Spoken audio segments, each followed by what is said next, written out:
میں اپنا فرض ادا کر چکی ہوں. تمہیں زخمی کس نے کیا؟ زکوئی. علی بن سفیان نے پوچھا. پہلے ضروری باتیں سن لو. زکوئی نے کہا. شمال مشرق کی طرف سوار دوڑا دو. دو سوار جاتے نظر آئیں گے. دونوں کے چوغے بادمی رنگ کے ہیں. ایک کا گھوڑا بادمی اور دوسرے کا سیاہ ہے اور تاجر لگتے ہیں. ان کے پاس سالار ناجی کا تحریری پیغام ہے کو بھیجا گیا ہے. ناجی کی یہ سوڈانی فوج بغاوت کرے گی. مجھے اور کچھ بھی معلوم نہیں. تمہاری سلطنت سخت خطرے میں ہے. ان دو سواروں کو راستے میں پکڑ لو. تفصیل ان کے پاس ہے. بولتے بولتے زکوئی کو غشی آنے لگی. دو طبیب آ گئے. انہوں نے زکوئی کا خون بند کرنے کی کوششیں شروع کر دی. اس کے منہ میں دوائیاں ڈالی جن کے اثر سے وہ بولنے کے قابل ہو گئی. وہ ضروری پیغام دے چکی تھی. اس کے بعد اس نے دوسری ساری باتیں سنائیں. مثلا ناجی نے اوروش کے ساتھ کیا باتیں کی تھی. اسے کس طرح اپنے کمرے میں بھیج دیا گیا تھا. ناجی کا غصہ اور بھاگ دوڑ، دو سواروں کا آنا وغیرہ. پھر اس نے بتایا کہ اسے کچھ علم نہیں کہ اس پر حملہ کرنے والا کون تھا. وہ موقع دیکھ کر ادھر ہی رپورٹ دینے کے لیے آ رہی تھی کہ پیچھے سے کسی نے اسے خنجر گھونپ دیا.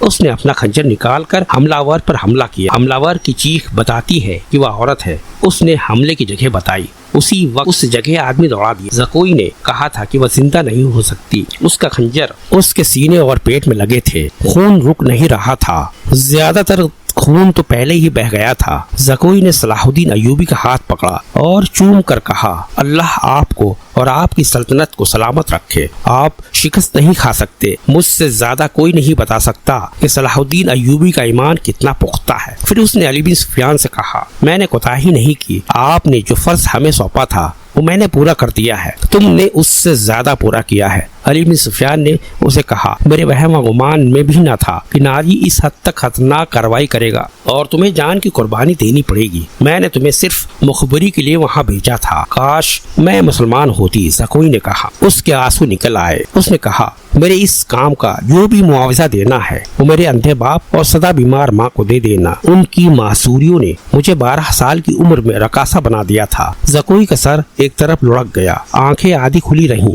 اور ووٹ اس طرح نیم جیسے مسکرا رہی ہو. طبیب نے نبض پر ہاتھ رکھا اور صلاح الدین ایوبی کی طرف دیکھ کر سر ہلایا. زکوئی کی روح اس کے زخمی جسم سے آزاد ہو گئی تھی. صلاح الدین ایوبی نے کہا کہ کسی بھی مذہب کی تھی. اسے پورے اعجاز کے ساتھ دفن کرو. اس نے اسلام کے لیے جان قربان کی ہے. یہ ہمیں دھوکہ بھی دے سکتی تھی. دربار نے بتایا کہ باہر ایک عورت کی لاش آئی ہے. جا کر دیکھا وہ ایک ادھیڑ عمر عورت کی لاش تھی. جائے واقعہ سے 2 خنجر ملے تھے. اس عورت کو کوئی نہیں پہچانتا تھا. یہ ناجی کے حرم کی ملازمہ تھی جس نے انعام کی لالچ میں زکوئی پر قاتلانہ حملہ کیا تھا. رات کو ہی زکوئی کو اعجاز کے ساتھ دفن کر دیا گیا اور ملازمہ کی لاش گڈھا کھود کر دفنا دی گئی.